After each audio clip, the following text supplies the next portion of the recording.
Assalamualaikum semua.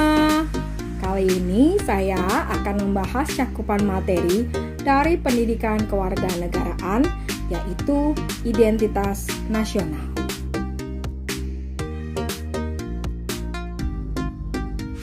Untuk membahas mengenai identitas nasional, saya menggunakan buku dari Ristek Dikti dan buku lainnya yang pastinya mendukung dalam cakupan materi identitas nasional.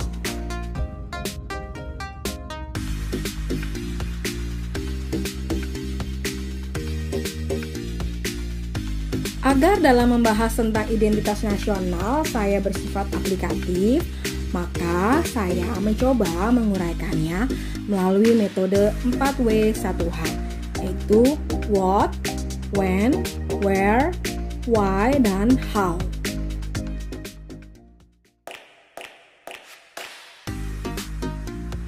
Yang pertama adalah, apa itu definisi identitas nasional? Identitas nasional terdiri dari dua suku kata, yaitu identitas dan nasional. Identitas berasal dari bahasa Inggris, yaitu identity, yang secara harafiah berarti jati diri, ciri-ciri, atau tanda-tanda yang melekat pada seseorang atau sesuatu sehingga mampu membedakannya dengan yang lain. Contoh kecil saja yaitu nama. Kalau istilah nasional menunjuk pada kelompok-kelompok persekutuan hidup manusia yang lebih besar dari sekedar pengkelompokan berdasarkan ras, agama, budaya, bahasa, dan sebagainya. Dapat diasumsikan pengelompokan tersebut dalam wilayah yang sama. Jika diletakkan dalam konteks pendidikan kewarganegaraan, identitas nasional lebih dekat dengan jati diri, yakni ciri-ciri atau karakteristik, perasaan atau keyakinan tentang kebudayaan yang membedakan bangsa Indonesia dengan bangsa lainnya. Pertanyaan kedua yaitu, kapan identitas nasional suatu bangsa lahir? Identitas nasional lahir atau terbentuk oleh beberapa faktor yang meliputi primordial, sakral, tokoh, Bhinneka Tunggal Ika, sejarah, perkembangan ekonomi, dan kelembagaan. Konsep identitas nasional menurut Prof. Kailan lahir dari nilai-nilai yang merupakan hasil buah pikiran dan gagasan dasar bangsa Indonesia tentang kehidupan yang dianggap baik, yang memberikan watak, corak, dan ciri masyarakat Indonesia. Ada sejumlah ciri yang menjadi corak dan watak bangsa, yaitu sifat religius, sikap menghormati bangsa dan manusia lainnya pastinya, kemudian persatuan, gotong royong, dan musyawarah, serta ide tentang keadilan sosial. Nilai-nilai dasar itu dirumuskan sebagai nilai-nilai Pancasila, sehingga Pancasila dikatakan sebagai jati diri bangsa sekaligus identitas nasional. Begitulah paparan dari Prof. Kailan dalam pandangannya mengenai identitas nasional. Ada pandangan yang lain juga mengenai pembentukan identitas nasional yang disandarkan melalui dua pandangan, yaitu yang pertama mengartikannya dengan jati diri bangsa sebagai konteks atau konsep teologis, kemudian identik dengan fitrah manusia. Pandangan yang kedua, melihat jati diri bangsa sebagai konsep politik, khususnya budaya politik. Yang perlu digarisbawahi pastinya, identitas nasional berawal dari the founding father melalui Sumpah Pemuda.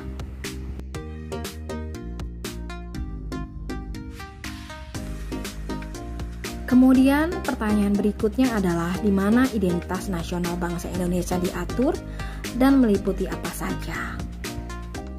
Dalam Undang-Undang Dasar 1945 tentang bendera, bahasa, dan lambang negara, serta lagu kebangsaan Indonesia yang mana diatur dalam pasal 35, 36, 36A, dan 36B. Untuk mengetahui lebih detail ketentuan bendera, bahasa, dan lambang negara, serta lagu kebangsaan diatur dalam Undang-Undang Republik Indonesia Nomor 24 Tahun 2009. Ini yang dapat dijadikan bahan diskusi kita kan. Kita tilik deh satu persatu kapan sih pertama kali diperkenalkannya. Oke, yang pertama bendera merah putih dikibarkan pertama kali pada tanggal 17 Agustus 1945. Namun telah ditunjukkan pada peristiwa Sumpah Pemuda 1928. Bendera dalam Undang-Undang 24 tahun 2009 diatur dalam pasal 4 sampai dengan pasal 24. Selanjutnya yaitu bahasa Indonesia diatur dalam pasal 25 sampai dengan 45 Undang-Undang 24 tahun 2009. Bahasa Indonesia sebagai bahasa negara merupakan hasil kesepakatan para pendiri NKRI.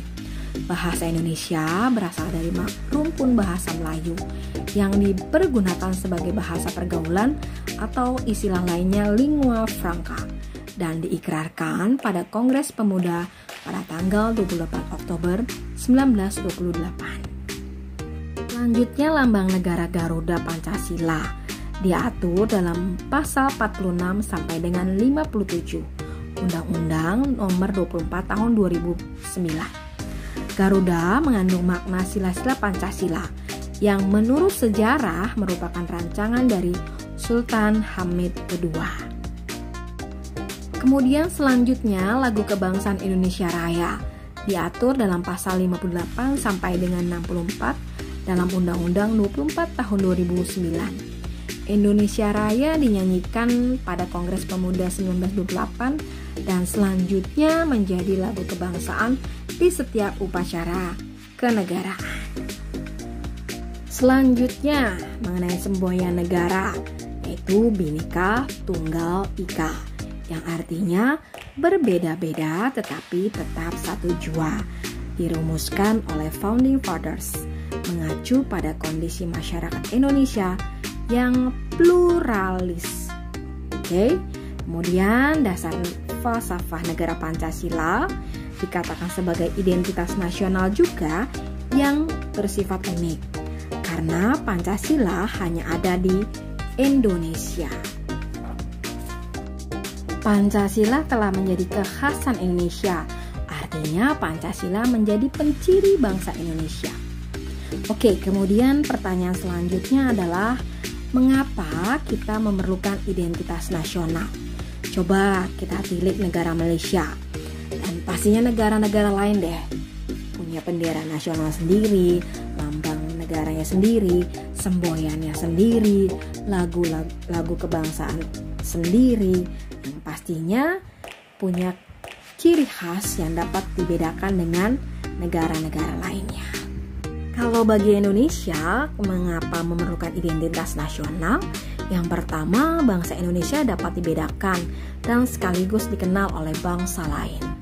Yang kedua, untuk kelangsungan hidup pastinya negara bangsa karena dapat mempersatukan negara bangsa. Yang terakhir merupakan kewibawaan negara dan bangsa Indonesia sebagai ciri khas bangsa, di mana seperti yang kita ketahui bersama, pembentukan identitas nasional adalah suku bangsa, wilayah, bahasa, agama, budaya, dan yang terakhir adalah ideologi. Pertanyaan terakhir adalah bagaimana identitas nasional bisa bertahan dan tidak memudar atau jangan sampai hilang. Logika berpikirnya yang pasti eksis dalam pergaulan masyarakat internasional.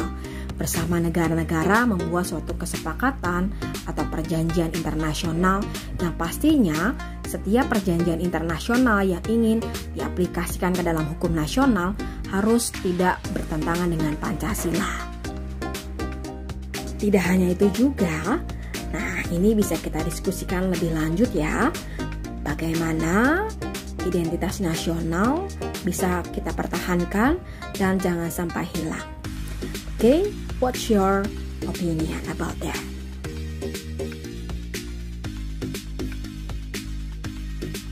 Oke, sampai sini dulu paparan materi saya kali ini. Wassalamualaikum.